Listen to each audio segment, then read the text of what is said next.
सोमवार के दिन भगवान शंकर को अगर जल चढ़ाया जाता है तो हमारे घर में शीतलता का अनुभव होता है। चंपा भी भगवान शंकर को चढ़ती है, पूरे साल नहीं चढ़ती, केवल भादों के महीने में चढ़ती। जो व्यक्ति बहुत ज्यादा गरीब हो, बहुत कंगाल हो, लक्ष्मी नहीं आ रही हो, बहुत तकलीफ में हो, कर्जा बहुत ज्यादा हो, उसको कुछ नहीं करना। सोमवार की सोमवार शाम के समय बेलपत्री के पेड़ के नीचे थोड़ी सी शक्कर या गुड़ डालकर एक दिया रखकर घी की बत्ती लगाकर जलाकर जाओ, अपने आप कर्जा चूकना चालू हो जाए। श्रावण के महीने में केवल शंकर जी की आराधना होती है और भादों के महीने में शंकर भगवान, पार्वती मैया, गणेश जी, सदानंद कार्तिकेय जी, अशोक सुंदरी, भगवान शंकर की पांचों बेटियां जया, विषहरा, श्यामली बारी, दौतली, देव, ये सब प्रसन्न होती है। ये फुलेरे में जो मालाएं लगती हैं, ये फुलेरे में जो फूल की मालाएं लटकाई जाती है, ये भगवान शंकर की बेटियों के भाव से, भगवान शंकर के एक परिवार की उन्नति के भाव से। फुलेरे का मतलब होता है कि खूब फलो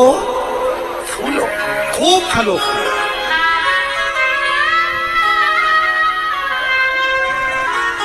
जितना आनंद ले सकते हो उतना जीवन का आनंद प्रयास करना। दूध अगर प्राप्त हो जाए, के पत्ते से दूध कटोरी में लेकर मात्र बेलपत्री के पत्रे से एक एक बूंद, अगर दूध आप एक बूंद अगर ज्यादा ना मिला हो, एक चम्मच भी अगर आपको दूध देसी गाय का मिल गया हो, बेलपत्री के पत्ते से तुम्हारे घर के अंदर अगर शिवलिंग है या मंदिर में शिवलिंग है या तुम्हारे नजदीक में कोई शिवलिंग है, उस पर बूंद बूंद एक एक बूंद अगर शिवलिंग पर दूध समर्पित कर रहे हो, श्री शिवाय नमस्तुभ्यम, नमः शिवाय या षडाक्षर मंत्र ओम नमः शिवाय या 33 अक्षर का मंत्र महामृत्युंजय मंत्र, इसका स्मरण कर कर शिव जी पर देसी गाय का दूध समर्पित कर कर इस बेलपत्री को अशोक सुंदरी वाली जगह पर अगर आप समर्पित कर देते हैं, फिर आप जिस भी चीज के लिए अप्लाई करें, मेरा देवाधिदेव महादेव आपका हाथ पकड़कर खींचकर आगे बढ़ा ही दे।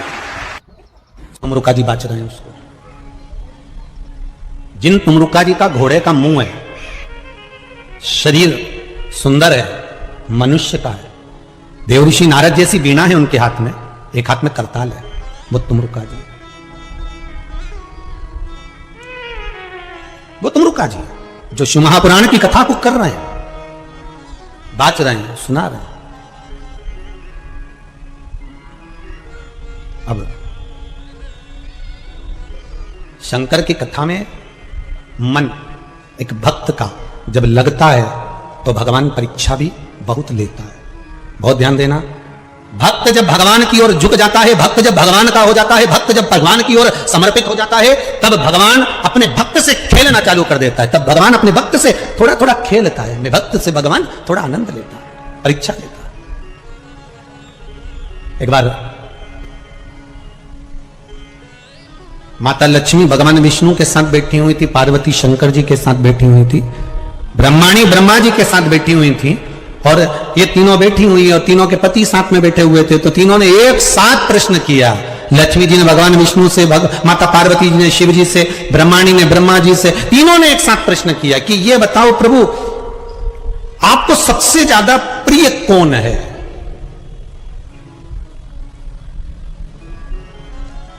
और प्रभु ये भी बता दीजिए कि आपसे बड़ा कौन है? अब भगवान से बड़ा कौन हो सकता है? आपसे बड़ा कौन है? तो भगवान विष्णु और भगवान शंकर और भगवान ब्रह्मा तीनों एक साथ बोल दिए, हमसे बड़ा हमारा भक्त होता है, हमारा भक्त हमसे बड़ा है।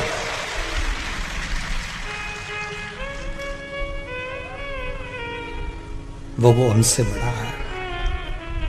इसीलिए शायद कहते होंगे कि भगत के वश में, इसीलिए कहते होंगे श्री शिवाय नमस्तुभ्यम कर चिपका कर देखिए, एक बार अपने द्वार पर अपनी चौखट पर लिख कर देखिए, घर का वाइब्रेशन क्या कहता है। 6 महीने अंदाजा लगाना, पर्चे पर लिखना, इतनी तारीख को चिपकाया था, मेरा आज 6 महीने के अंदर कितने शुभ कार्य हुए हैं, कितने मंगल कार्य हुए, मेरे घर की आवक बढ़ी कि नहीं बढ़ी, मेरा वैभव बढ़ा कि नहीं बढ़ा, मेरा घर में शांति बढ़ी कि नहीं बढ़ी। उस श्री शिवाय नमस्तुभ्यम बोलने वाले का मुख का दर्शन। क्यों, किस लिए लिखना? क्योंकि तुम्हारे दरवाजे पर जो आएगा, दरवाजे पर पहले पड़ेगा, उसके दरवाजा खोलते से उसके मुख का तुम दर्शन करोगे तो तुम्हारा कल्याण अपने आप होना प्रारंभ हो जाएगा। आपके दरवाजे पर श्री शिवाय नमस्तुभ्यम लिखा है, किसी ने दरवाजा बजाया, बेल बजाई, घंटी बजाई और आपके दरवाजे पर आकर खड़ा हुआ, उसने सबसे पहले क्या पढ़ा? बोलो जम के। सबसे पहले पढ़ा उसने श्री शिवाय नमस्तुभ्यम। उसका पढ़ते सी उसके मुख का दरवाजा खोलते सी दर्शन करोगे, अपना कल्याण हो रहा है, अपना स्वयं का कल्याण। स्कंद पुराण कहती है, जिस व्यक्ति पर कर्जा बहुत ज्यादा मात्रा में हो जाता है और कर्जा चूकता नहीं है, आप बहुत प्रयास कर लिए, करोड़ों रुपए का कर्जा हो गया, यहां से लिया वहां दिया, वहां से उठाया वहां दिया, वहां से उठाया वहां दिया, तो निवेदन है कभी मौका लगे कर्जा मुक्ति के लिए सारे वृक्षों में अगर कोई श्रेष्ठ वृक्ष माना गया है तो वो बट का वृक्ष माना गया महाराज। इसलिए प्रशासनिक कार्य के लिए, मानसिक टेंशन में, परेशानियों में बटकेश्वर महादेव का स्मरण किया जाता है।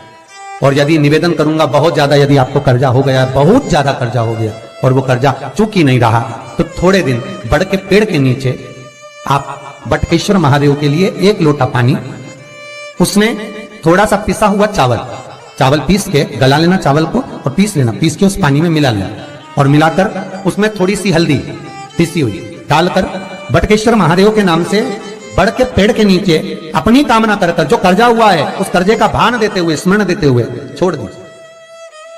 महाराज 2 या 3 सोमवार एक ही जगह पर करना, 3 सोमवार बाद वहीं से बड़ के पेड़ की थोड़ी सी जड़ उठा लाना और उस जड़ को एक कोई धागे में बांधकर या तो अपनी गले में डाल लो या अपनी जेब में पटक लो, उसको थोड़े दिन पटक कर रखना, लगभग 2 से 3 महीना पटक कर रखो।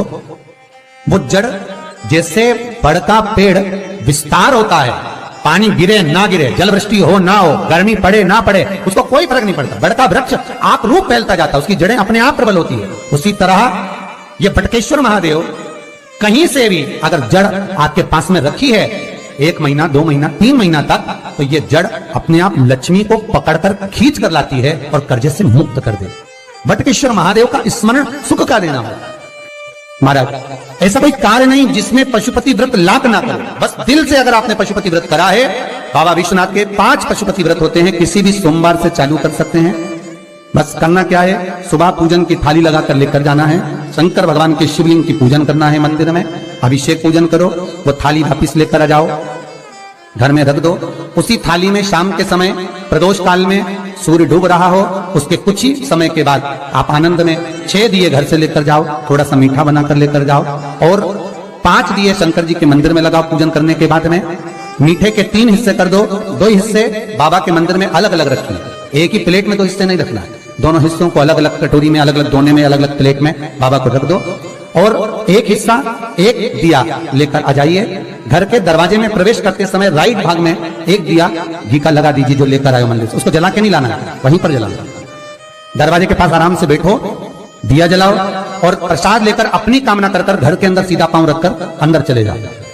सवेरे फरियाल करो, शाम को भोजन करो। जब भोजन करो उस समय पर जो मीठे का आपने भोग लगाया था भोलेनाथ जी को, जिसका एक हिस्सा लेकर आए हो, सबसे पहले भोजन में वो हिस्सा खा। प्रसाद का जो हिस्सा लेकर आए हो उसमें से किसी को वो हिस्से में से प्रसाद नहीं देना, चाहे घर में बच्चे हो चाहे बड़े में। आपको ज्यादा प्रसाद ले जाना तो अलग से ले जाओ, पर उस हिस्से में से किसी को प्रसाद ना देना।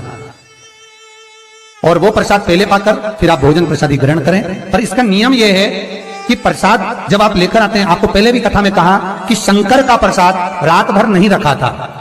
जितनी जल्दी आप प्रसाद का हिस्सा लेकर आए हैं, आधे घंटे के अंदर, पौन घंटे के अंदर आपको वो प्रसाद पाना है और भोजन करना ही है। ये नहीं कि सब आएंगे, इंतजार कर रहे हो, 10 बज गई, 11 बज गई, प्रसाद आपका इंतजार कर रहा है। जो प्रसाद है वो आपकी प्रतीक्षा कर रहा है, आपकी बाट जो रहा, आपका इंतजार कर रहा है। ये नहीं होना चाहिए। महाराज कितना सुंदर कहा है शास्त्रों में कि केवल एक देव अधिदेव महादेव एक ऐसे होते हैं जिनका प्रसाद रात भर नहीं रखा था।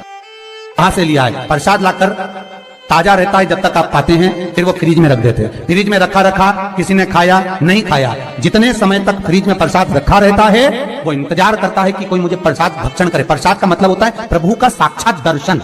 प्रसाद का मतलब यही है, प्रसाद, प्रभु का साक्षात दर्शन। वो रखा जब ज्यादा समय हो जाता है तो घर में वो कष्ट प्रदान करने लगता है। हमेशा याद रखो, प्रसाद जैसे ही आए उसका सही समय पर उसको पाओ। रखे हुए प्रसाद पड़ा हुआ है, फ्रिज में रखा हुआ है, बेटा खाएगा, बहू खाएगा, ये खाएगा, वो खाएगा, फिर धीरे धीरे वो बद्दुआ देना प्रारंभ कर देता है, जिससे घर में बड़ी बीमारी फैलने लगती है, बड़ा रोग आने लगता है। तो लोग सोचते हैं हमारे घर में ना तो हम कोई नशा करते हैं, ना हम कोई चीज खाते हैं, ना हम बाजार का खाते हैं, फिर रोग कहां से आता, फिर बीमारी कहां से आती? अर्थात वो बद्दुआ देता है। उसका प्रयोग करो, समय पर करो, समय पर पाओ। कई लोग कहते हैं महाराज जी हमारे ये बीमारी कहां से आ गई, जरा पत्रिका में तो कोई बीमारी नहीं दिख रही, हमने तो सबसे पूछा ये बीमारी का योग ही नहीं है, फिर बीमारी कहां से आई? ना तो हम कोई व्यसन करते, ना कोई मद्रापान करते, ना कोई मांसाहार, फिर ये बीमारी कहां? उसका कारण है कि तुम उस प्रसाद का लाकर महीनों तक पड़ा हुआ है, इंतजार कर रहे हो, खाएंगे खाएंगे, आखिरी में फिर वो काम वाली को दे दिया। काम वाली इतनी चतुर आज के जमाने की, बासी माल खाएंगे, अटक गई, कौन का पड़ा वो बद्दुआ। जितना आपको पाना है, जितना आपको लेना है, उतना प्रयोग करो। ज्यादा रखकर बहुत दिनों तक पड़ा है, खोर रखी है, मोहन थाल रखा है, लड्डू रखा है, पेड़ा रखा है, कुछ सामान रखा, नहीं भाई, जितना बने उतना लाओ, नहीं तो किसी को तुरंत बांट दो, समापन करो। पर अपने यहाँ पर बहुत दिन तक रखकर उसका बाबा स्वयं, मेरा श्री जी बाबा, मेरा तिरुपति बाबा, मेरा गोवर्धननाथ, मेरा भोलेनाथ, उस प्रसाद के रूप में तुम्हारे घर में कितने दिन इंतजार करे कि मैं तेरे भीतर प्रवेश करूं, पर तू कराए नहीं, पड़ा है, रखा रहने दो, मन नहीं करता। शक्तियों जैसा कर्म मत करो जिससे हमें कष्ट की। कई लोग कहते हैं हमने पशुपति व्रत करा, हमारा बहुत काम हुआ, कई लोग कहते हैं हमने करा पर हमको अभी तक, उसका कारण है कि तुम बहुत देर तक प्रसाद को इंतजार करा रहे हो। तो बाबा भी आपको इंतजार करा रहा है, मेरा विश्वनाथ भी इंतजार कर रहा है। उस समय अवधि का भान होना चाहिए। निगाह हटी, दुर्घटना घटी, बस ध्यान रखो। हम कहते हैं कि हम पूजन करते हैं, हम पाठ करते हैं, हम अर्चना करते हैं, हम अनुष्ठान करते हैं, हम भगवान की सेवा करते हैं, फिर दुख हमको ही क्यों आता है? उसका कारण केवल इतना सा कि दुख हम खुद बुलाते हैं, दूसरा नहीं। हम स्वतः पशुपति व्रत 5 व्रत करो। 5 व्रत पूर्ण होने पर कई माताएं कहती है कि बीच में हमारे व्रत छूट जाते हैं रजस्वला धर्म के समय पर, तो व्रत तो करना पड़ेगा पर पूजन नहीं होगी, और वो गिनती में भी नहीं आएगा। पर व्रत करना है पर गिनती में नहीं आएगा। मार पूजन भले मत करो, 7 दिन बाद आप जो व्रत करें वो अपने ऊपर है, पर गिनती में नहीं आएगा। व्रत करना पड़ेगा। गिनती में तब आएगा जब दरवाजे पर आप दिया लगाएंगे, जितने दिया आपने लगाए उसी गिनती में आएगा। और महाराज 5 व्रत जब पूर्ण हो जाएं, 5वां व्रत रहे, तब एक नरियल, श्रीफल, उस पर एक मोली, नाड़ा लच्छा लपेट कर, उस पर 11 रुपए रखकर, कोई आपको किसी को ना भोजन कराना है ना भंडारा करना है, केवल मोली लच्छा लपेट कर 11 रुपए रखकर बाबा विश्वनाथ के सम्मुख में शंकर जी की वो जलाधारी जो गोल है माता जगत जननी का हस्तकमल, उसी पर रख देना है। विनती कर देना, बाबा मेरी ये कामना से मैंने ये व्रत किया। जो पशुपति व्रत स्कंद पुराण में, लिंग पुराण में, नर्मदा पुराण में, शिव महापुराण में, पद्म पुराण के अंदर वर्णन किया, वो व्रत मैंने किया। बाबा मेरे इस व्रत को स्वीकार करना, मेरी कामना पूर्ण करना। बाबा को झोली पसार कर प्रणाम करो और अपने घर को चल जाओ। बस यही 5 व्रत का विधान। पशुपति व्रत ऐसा कोई काम नहीं जो ना हो, बस दिल से अगर व्रत किया है तो बाबा मनोकामना पूर्ण तो करे ही। आप तो आप हमारे घर के, चाहे घर की धर्मपत्नी हो, चाहे भांजे हो, कोई प्रॉब्लम होती है मुझसे कह देते पशुपति व्रत कर लो, हो जाए। बस पशुपति व्रत में आपका भाव शुद्ध होना चाहिए। निर्मल चित्त निर्मल मन सो मोहि पावा, मोहि छल छिद्र कपट ना भावा। निर्मलता के भाव में भगवान मिल सकता। और फिर निवेदन करूंगा, 1 लोटा पानी चढ़ाओ ना चढ़ाओ, पर बाबा से दिल से आप मिलो तो एक बार दिल से उससे कहो तो। शिव शंकर का पशुपति व्रत केवल संसारिक मनुष्य ही नहीं करता, ये पशुपति व्रत देवता भी करते। देवता